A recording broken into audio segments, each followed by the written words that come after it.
students. This is my fourth lecture of the chapter Chemical Reactions and Equations.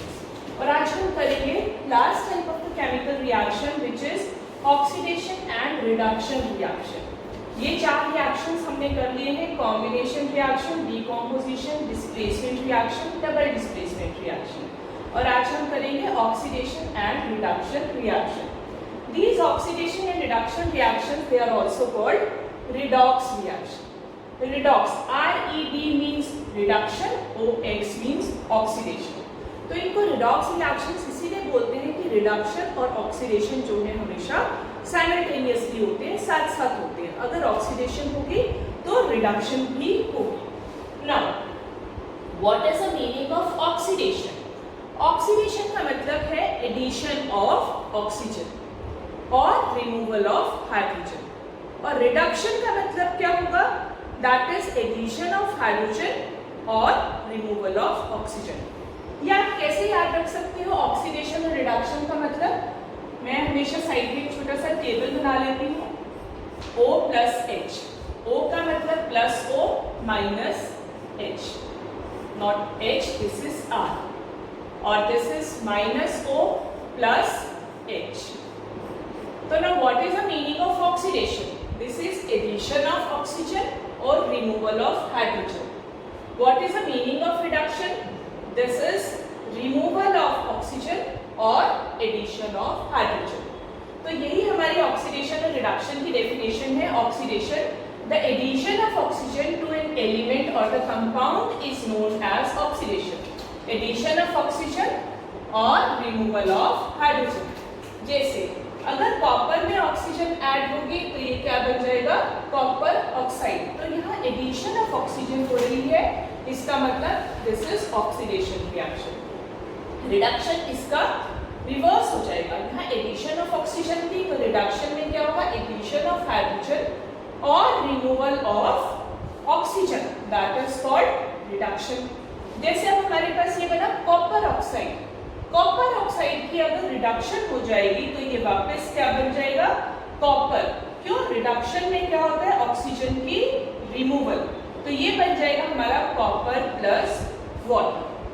तो copper जो है this is a shiny brown colour element, और जब इसकी oxidation होती है तो ये ब्लैक कलर के कॉपर ऑक्साइड में चेंज हो जाता है. और अगर आपको इस ब्लैक कलर कॉपर कंपाउंड से वापस shiny brown colour copper element obtain करना है तो आप उसकी रिडक्शन कर दोगे. मतलब इस कॉपर ऑक्साइड को हाइड्रोजन के साथ इस रिलेशन दिखाओगे तो ये आपको वापस कॉपर को आप रिकवर कर सकते हैं. तो इन शॉर्ट हम कह सकते हैं कि ऑक्सीडेशन का मतलब क्या था? Oxidation is addition of oxygen or removal of hydrogen, and reduction is removal of oxygen or addition of hydrogen. इसी तरह से हम ऑक्सीडाइजिंग एजेंट की अगर डेफिनेशन करते हैं, ऑक्सीडाइजिंग एजेंट्स क्या होते हैं? वो एजेंट्स जो ऑक्सीजन प्रोवाइड करते हैं. So the agent which provide oxygen, या तो वो ऑक्सीजन प्रोवाइड कर रहे हैं या हाइड्रोजन को रिमूव कर रहे हैं. दूसरे कंपाउंड में से वो हाइड्रोजन को रिमूव करते हैं. तो oxidising agents are those agents which provide oxygen और रिमूव हाइड्रोजन. इसी तरह से अगर हम रिड्यूसिंग एजेंट की डेफिनेशन करते हैं तो reducing agents are those agent which provide hydrogen और रिमूव ऑक्सीजन. एक दूसरे के रिवर्सल होंगे. अब इसके हमें एग्जांपल्स करने हैं. सो ऑक्सीडाइजिंग एजेंट्स क्या होंगे? The substance which give oxygen और remove hydrogen for oxidation, they are called oxidising agent. ठीक है. और जो सब्सटेंस ऑक्सीजन गेन करता है that is called the substance oxidised. Reducing agent कौन से होंगे? जो हाइड्रोजन दे रहा है या ऑक्सीजन को रिमूव करता है. ऐसे सब्सटेंसेस को हम रिड्यूसिंग एजेंट्स बोलते हैं. और ऐसे रिएक्शन जिनमें ऑक्सीडेशन और रिडक्शन हो रही है, इन रिएक्शंस को हम बोलते हैं रिडॉक्स रिएक्शंस. अब आपको क्वेश्चंस कैसे आते हैं इसमें? Identify substance oxidised, substance reduced, oxidising agent reducing agent from the following equation. इसमें आपके लिए एक प्लस पॉइंट है, इक्वेशन आपको दी होती है, उसमें आपको कोई बैलेंसिंग नहीं करनी, इक्वेशन को कंप्लीट नहीं करना।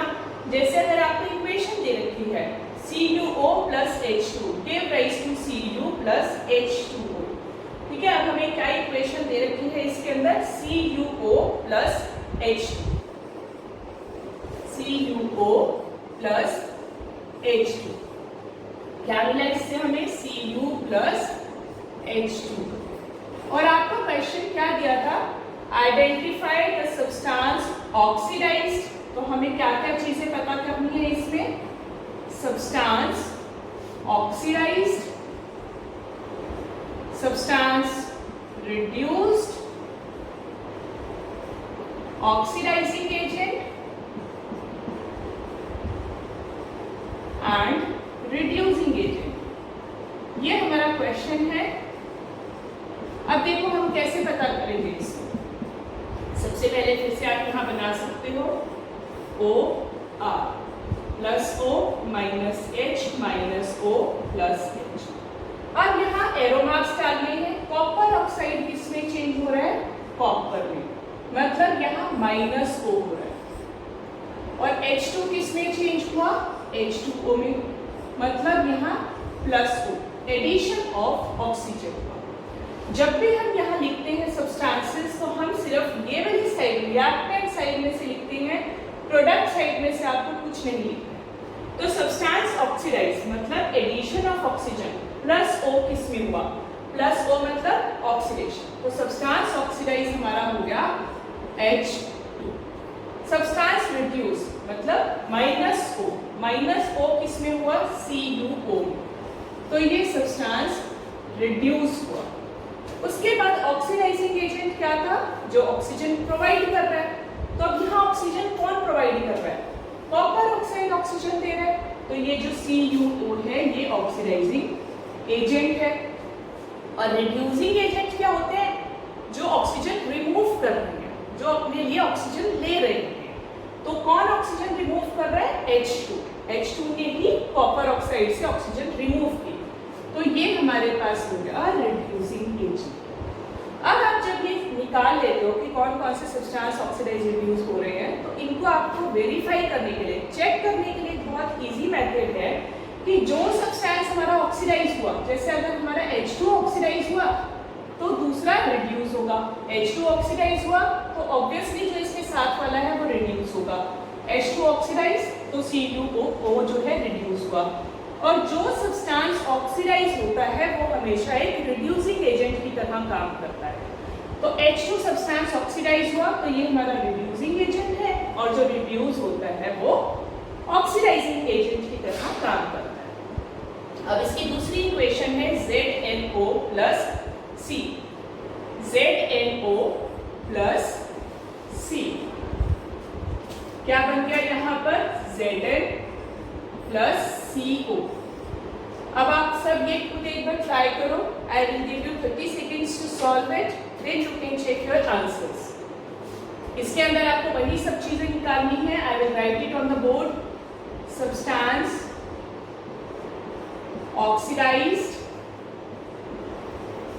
सब्सटेंस रिड्यूस्ड, मैं यहाँ शॉर्ट में लिख रही हूँ, आप पूरा कंप्लीट लिखेंगे, oxidising agent and reducing agent. चलो now your time starts now, आप इसके अंदर फाइंड आउट करो।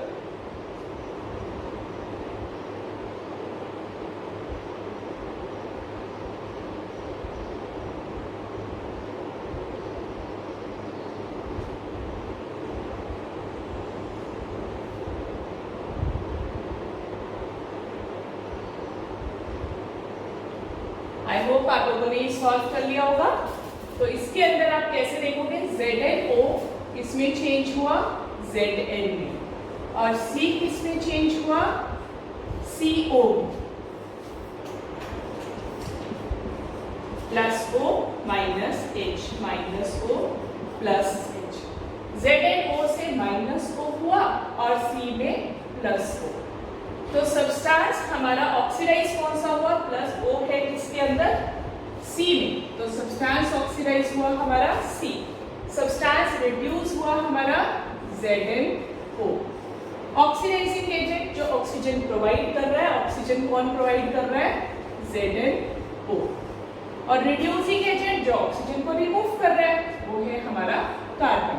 फिर आप चेक कर सकते हो कि जो सब्सटेंस ऑक्सीडाइज हुआ उससे दूसरा रिड्यूस हुआ। जो ऑक्सीडाइज हुआ था वो एक रिड्यूसिंग एजेंट की तरह बिहेव करेगा और जो रिड्यूस हो रहा था वो एक ऑक्सीडाइजिंग एजेंट की तरह बिहेव करेगा। उसके बाद इसी तरह से हम एक और इक्वेशन कर सकते हैं, जैसे है PbO + C। ये आपको ट्राई करना सारी इक्वेशंस। मैं यहाँ लिख देती हूँ PbO + C। ये किस में चेंज हो जाएगा? Pb + CO2 में। तो ये हमारा चेंज हो गया Pb + CO2। एक और इक्वेशन है which is Na + O2। Na + O2 balancing भी इक्वेशंस में आपको दी होगी। This give rise to Na2O।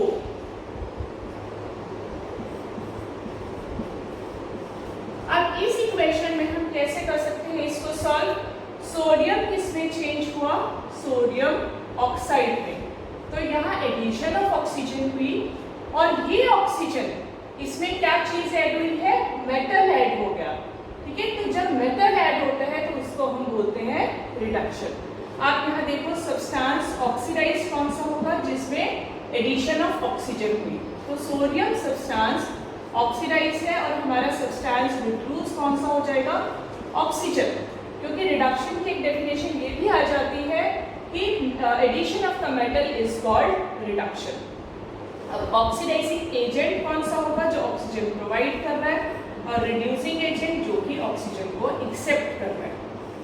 जो आप यहाँ बैलेंसिंग वाले लिखते हो ना 4 या 2, वो सब कुछ आपको नहीं लिखना, सिर्फ आपको एलिमेंट का यहाँ पर सिंबल लिखना है। उसके बाद last equation is not last, एक second last, H2S + Cl2। H2S ये हमारा हाइड्रोजन के टर्म्स में आ जाएगा। H2S + Cl2, S + 2HCl। अब इसके अंदर हम कैसे फाइंड करेंगे? Substance oxidise, substance reduce, oxidising agent and reducing agent, क्योंकि ये हमारा किस टर्म्स में है? हाइड्रोजन की टर्म्स में है। +O - H - O + H। तो हमारा ये H2S किसमें चेंज हुआ? H2S हमारा चेंज हो गया सल्फर में, यहाँ -H हुआ, और क्लोरीन में हमारे पास +H हुआ। तो अब जहां -H था वो ऑक्सीडेशन, तो सब्सटेंस ऑक्सीडाइज हमारा हो गया H2S। जहां हाइड्रोजन प्लस हो रही है वो सब्सटेंस रिड्यूस हुआ Cl2। अब और रिड्यूसिंग एजेंट क्या होता है? जो हाइड्रोजन प्रोवाइड करता है।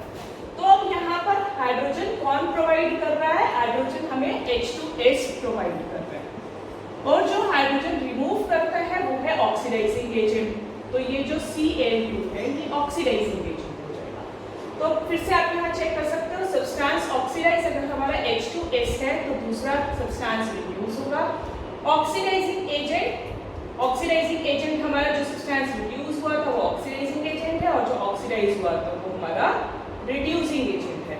अब इसमें एक और एग्जाम्पल, बहुत ज्यादा इंपॉर्टेंट एग्जाम्पल है ये, MnO2 + HCl।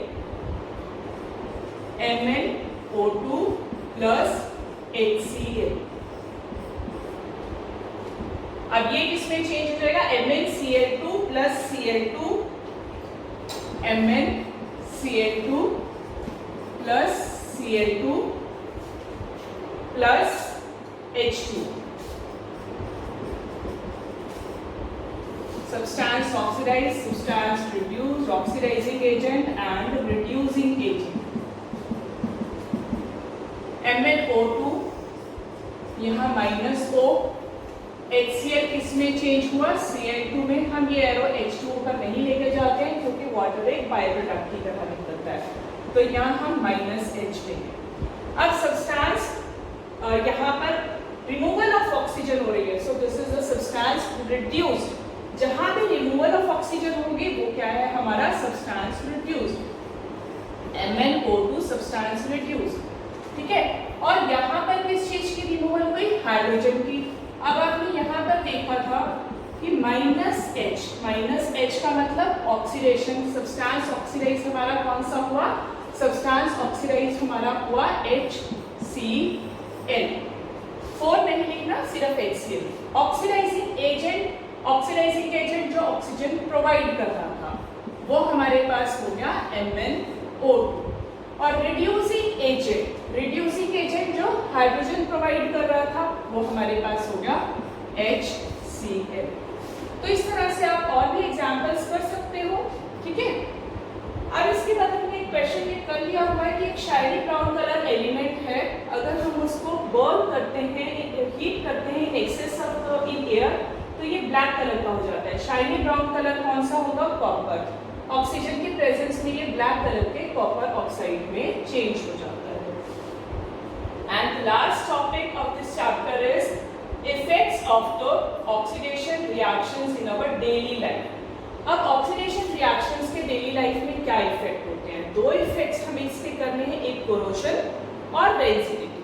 कोरोशन मतलब मेटल्स के ऊपर ये एक्ट करता है, मेटल्स को डिटीरियोरेट कर देते हैं, उनको खराब कर देता है। और डेंसिटी मतलब फूड को भी खराब कर देता है। तो कोरोशन का मतलब क्या है, this is a process of deterioration of the metals, metals को डिटीरियोरेट कर देगा, खराब कर देगा। As a result of its reaction, जब मेटल किसके साथ रिएक्ट करता है, एयर के साथ और मॉइस्चर या एसिड के साथ। इन चीज़ों के साथ जब कोई भी मेटल रिएक्ट करता है तो मेटल डिटीरियोरेट हो जाता है और इसको हम बोलते हैं कोरोशन। अब कोरोशन से क्या होगा, इफेक्ट क्या होंगे, बिल्डिंग्स, ब्रिजेस, शिप्स और बहुत सारे आर्टिकल्स जो हैं वो डैमेज हो जाएंगे, क्योंकि ये जो आर्टिकल्स होते हैं ये मेटल के बने हुए होते हैं। जैसे आप शिप्स में आयरन यूज करते हो तो आयरन का भी कोरोजन हो जाता है। आयरन के कोरोजन को एक स्पेशल नेम दिया गया है, which is called rusting of the iron. So rust क्या है, this is a corrosion of the iron. Rust is nothing but this is the corrosion of the iron. जब iron की corrosion होगी किसकी presence में, मॉइस्चर और air की presence में, तो ये डिटीरियोरेट हो जाएगा। इसके ऊपर एक ब्राउन कलर की फ्लेकी लेयर जो आ जाती है, और ये जो ब्राउन कलर की फ्लेकी लेयर है इसको हम बोलते हैं रस्ट। और इस रस्ट का फॉर्मूला क्या है, what is the formula of this rust, this is Fe2O3 dot XH2O. Fe2O3, formula of the rust is Fe2O3 dot XH2O. अब इस X का मतलब क्या है कि ये एटमॉस्फेयर से कितने भी वाटर मॉलिक्यूल्स एब्जॉर्ब कर सकता है। जैसे हम जब कॉपर सल्फेट लिखते हैं, ये सारे हाइड्रेटेड सॉल्ट्स होते हैं, ये जो है वाटर मॉलिक्यूल एटमॉस्फेयर से एब्जॉर्ब कर सकते हैं। कॉपर सल्फेट के आगे हम हमेशा लिखते हैं 5, इसका मतलब ये एटमॉस्फेयर से 5 मॉलिक्यूल्स ऑफ वाटर एब्जॉर्ब कर सकता है। और फेरस सल्फेट FeSO4, इसके सामने हम लिखते हैं 7, तो ये 7 मॉलिक्यूल्स ऑफ वाटर एब्जॉर्ब करता है। लेकिन जो Fe2O3 है ये एटमॉस्फेयर से कितने भी मॉलिक्यूल्स ऑफ वाटर एब्जॉर्ब करके रस्ट बनाता है। तो कोई number of water molecules fixed नहीं है। तो this is Fe2O3 dot XH2O. Now what are the conditions for the rusting. Rusting के लिए क्या क्या कंडीशंस हैं, एक तो एयर प्रेजेंट होनी चाहिए और मॉइस्चर। अगर एयर या मॉइस्चर में से एक चीज भी प्रेजेंट नहीं है तो रस्टिंग नहीं होगी। ये दोनों चीजें कंडीशंस हैं। तो ये थी हमारी आयरन की रस्टिंग। सिर्फ आयरन की ही कोरोजन नहीं होता, कोरोजन बाकी मेटल्स का भी होता है। जैसे अगर कॉपर का कोरोजन होगा तो कॉपर का कलर किसमें चेंज हो जाएगा, ग्रीन कलर की लेयर आ जाएगी। और वो कैसे आती है, कॉपर किसके साथ रिएक्ट करता है, मॉइस्ट एयर के साथ रिएक्ट करता है, मतलब एयर के अंदर जब वाटर प्रेजेंट होगा और कार्बन डाइऑक्साइड, तो ये किसमें चेंज हो जाएगा, basic copper carbonate. Basic copper carbonate का फॉर्मूला है CuCO3 dot CuOH whole twice. ये है बेसिक कॉपर कार्बोनेट का फॉर्मूला। मतलब कॉपर जो है जब किसके साथ रिएक्ट कर रहा है, मॉइस्ट एयर के साथ रिएक्ट करता है, तो ये बेसिक कॉपर कार्बोनेट में चेंज हो जाता है। और इसकी ग्रीन कलर की कोटिंग होती है। सिल्वर वैसे तो रिएक्टिविटी सीरीज में बहुत नीचे आता है, लेकिन अगर हम इसको डार्क कलर में छोड़ देते हैं तो ये ब्लैक कलर में चेंज हो जाता है। क्यों? सिल्वर किसके साथ रिएक्ट करता है? सिल्वर रिएक्ट करता है हाइड्रोजन सल्फाइड के साथ। जब सिल्वर हाइड्रोजन सल्फाइड के साथ रिएक्ट करता है तो ये बन जाता है सिल्वर सल्फाइड Ag2S, और ये सिल्वर सल्फाइड जो है ब्लैक कलर की लेयर होती है। और जो रिएक्टिविटी सीरीज में बहुत नीचे आते हैं जैसे गोल्ड हो गया, प्लैटिनम, पैलेडियम, ये जल्दी से कोरोड नहीं होते क्योंकि इनकी रिएक्टिविटी बहुत कम होती है, तो इनका कोरोजन नहीं होता। उसके बाद नेक्स्ट है इसमें effect of the oxidation in the daily life, that is rancidity मतलब फूड का खराब हो जाना। तो जब फूड की ऑक्सीडेशन होगी, क्योंकि फूड के अंदर क्या प्रेजेंट है? फैट्स और ऑयल, और ये फैट और ऑयल जब ऑक्सीजन के कांटेक्ट में आएंगे तो उनमें एक स्मेल आएगी, फाउल स्मेल, तो that is due to the rancidity of the food. So what is rancidity? The condition produced by the aerial oxidation of fats and oil present in the food and marked by unpleasant smell. ठीक है, जब food और oil की oxidation होगी, जब fats और oil की oxidation होगी तो एक बहुत फाउल स्मेल आ जाएगी विच इज कॉल्ड रेंसिडिटी। अब रेंसिडिटी को हमें कैसे बचाना है? रेंसिडिटी को प्रिवेंट करने के क्या क्या मेथड हैं? आप चाहते हो हमारा फूड खराब नहीं हो, जब आप चिप्स के या नमकीन के पैकेट लेके आते हो तो they are flushed with gas, उनके अंदर बहुत सारी हवा भरी होती है। तो वो कौन सी गैस होती है? वो एक नाइट्रोजन गैस। कौन सी गैस होती है? वो नाइट्रोजन गैस, क्योंकि नाइट्रोजन गैस अनरिएक्टिव गैस है, और ये जो चिप्स है उसको, चिप्स के अंदर जो ऑयल है उसको किसके कांटेक्ट में नहीं आने देती? ऑक्सीजन के कांटेक्ट में, तो ऑक्सीडेशन बच जाएगी, रेंसिडिटी नहीं होगी। तो एक क्या मेथड है? Flushing the bags of the chips with the nitrogen gas, because this nitrogen is an unreactive gas. और आप क्या करते हो? अपने खाने को फ्रिज के अंदर रख देते हो। क्यों? बाहर देखते हैं हम खाना जल्दी खराब हो जाता है, लेकिन फ्रिज में जो है वो ज़्यादा लंबे टाइम तक ठीक रहता है, क्योंकि rate of oxidation that is lowered bye lowering the temperature. और उसके अलावा हम क्या करते हैं कि फूड को जब हम वैक्यूम कंटेनर्स में स्टोर करते हैं, जैसे आप फ्रूट्स कट करते हो तो आप उसको वैक्यूम कंटेनर्स में स्टोर कर देते हो ताकि उसकी ऑक्सीडेशन ना हो। और it can be retarded bye storing food away from the light. अगर हम धूप में रख देते हैं, लाइट में रख देते हैं, तो फूड हमारा जल्दी खराब हो जाता है। लास्ट है इसमें बाय एडिंग एंटीऑक्सीडेंट। एंटीऑक्सीडेंट का मतलब एंटी मतलब अगेंस्ट, जो ऑक्सीडेशन नहीं होने दे रहे। तो अब हम अपने फूड में अगर एंटीऑक्सीडेंट्स ऐड कर देंगे तो भी उनकी रेंसिडिटी को हम प्रिवेंट कर सकते हैं। अब दो एंटीऑक्सीडेंट्स के एग्जांपल्स आपको लर्न करने हैं। The antioxidants are BHA and BHT। BHA की फुल फॉर्म है ब्यूटाइलेटेड हाइड्रोक्सी एनिजोल, और BHT की फुल फॉर्म है ब्यूटाइलेटेड हाइड्रोक्सी टॉलिन। तो ये रेंसिडिटी को प्रिवेंट करने के मेथड है। क्या क्या? एक तो उसमें नाइट्रोजन गैस डाल दी by flushing the packets of the chips with the nitrogen gas, then by keeping the food in the refrigerator, by storing the food away from the light, by keeping the food in the vacuum containers, and by adding antioxidants. And name two antioxidants, they are BHA and BHT, and their full form are butylated hydroxyanisole and butylated hydroxytoluene. So this is all about the chapter chemical reactions and equations.